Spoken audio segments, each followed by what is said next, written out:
अस्सलाम वालेकुम। Cooking with सीमा खान में आज हम बनाएंगे बहुत ही मज़ेदार सी ज़बरदस्त सी मटन कढ़ाई। ढाबे की ये फेमस मशहूर रेसिपी है जिसे लोग गर्मा गर्म तंदूरी रोटी के साथ खाना पसंद करते हैं।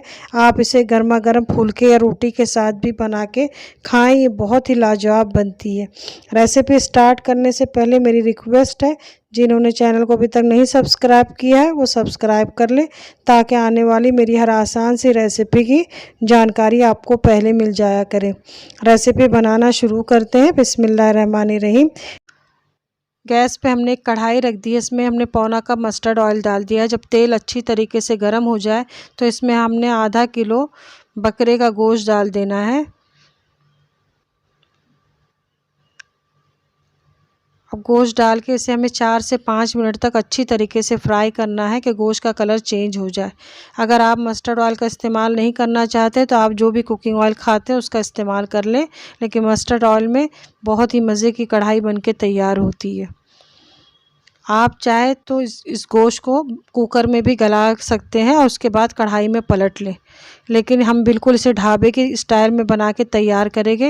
ये बहुत ही इस तरीके से बनाने से बहुत ही लजीज बनते हैं, इसलिए हम इसे कढ़ाई में बना के तैयार कर रहे हैं। अगर आपको जल्दी है तो गोश्त को आप कुकर में गला लें। अब इसमें हमने 1 टीस्पून भर के अदरक लहसुन का पेस्ट डाल दिया है। अब अदरक लहसुन का कच्चापन दूर होने तक इसे हमें 2 से 3 मिनट तक फ्राई करना है।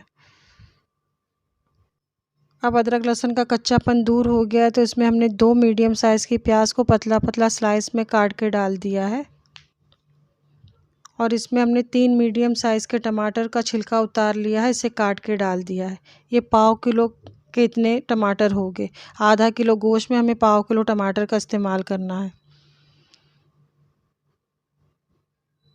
प्याज और टमाटर को डाल के हमें 2 से 3 मिनट तक फ्राई कर लेना है। अब इसमें हमने 2 कप गर्म पानी डाल दिया है। गर्म पानी का ही इस्तेमाल करिएगा। सबको अच्छी तरीके से हमने मिक्स कर लिया है। अब इसमें 1 टीस्पून हमने नमक डाल दिया है। नमक आप अपने टेस्ट के हिसाब से रखिएगा और गैस की आंच को मीडियम करके इसे हमें गोश्त के गलने तक पकाना है। 30 से 35 मिनट में गोश्त अच्छी तरीके से 90% तक कुक हो जाना चाहिए। गोश्त की क्वालिटी पे भी डिपेंड होता है, कुछ गोश्त जल्दी गलते हैं कुछ देर से, इसलिए आपको गोश्त के गलने तक पकाना है। अब हमने 30 से 35 मिनट तक मीडियम आंच पे इसे पका लिया था। अब गैस की आंच को तेज़ कर देंगे और गोश्त का पानी हम सुखा लेंगे।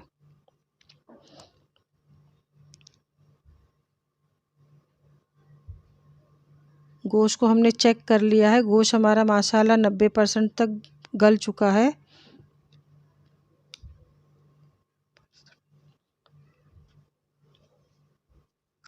और पानी भी खुश्क हो चुका है तो इसमें हम कुछ मसाले डालेंगे, जिसमें हमने 2 टीस्पून कुटा हुआ धनिया लिया है और हाफ़ टी स्पून गरम मसाला लिया है, हाफ़ टी स्पून हल्दी पाउडर लिया है, हाफ़ टी स्पून हमने तेज़ वाली लाल मिर्च पाउडर ली है और हाफ़ टी स्पून हमने कुटी काली मिर्च ली है। आप फ्रेश काली मिर्च को कूट के डालिएगा और हाफ़ टी स्पून हमने कुटी हुई लाल मिर्च ली है और 1 टीस्पून भर के हमने भुना हुआ ज़ीरे का पाउडर लिया है।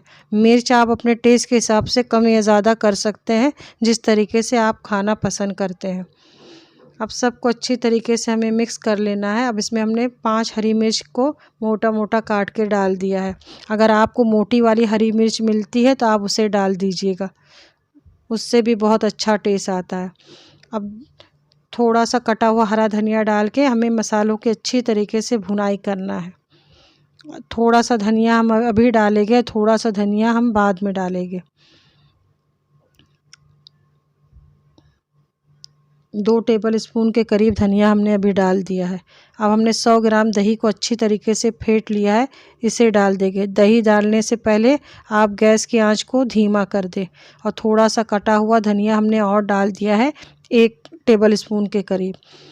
अब सबको अच्छी तरीके से हमें पकाना है, दही का पानी खुश्क होने तक।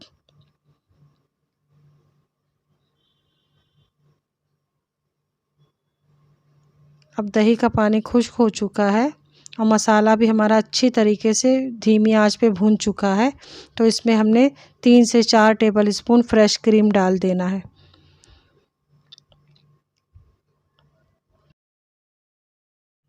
फ्रेश क्रीम डालने के बाद हमने सबको अच्छी तरीके से मिक्स कर लिया है और 1 इंच के अदरक के हमने पतले पतले स्लाइस काट के इसे डाल दिया है ऊपर से और धीमी आंच पे इसे 5 से 7 मिनट के लिए दम दे दें।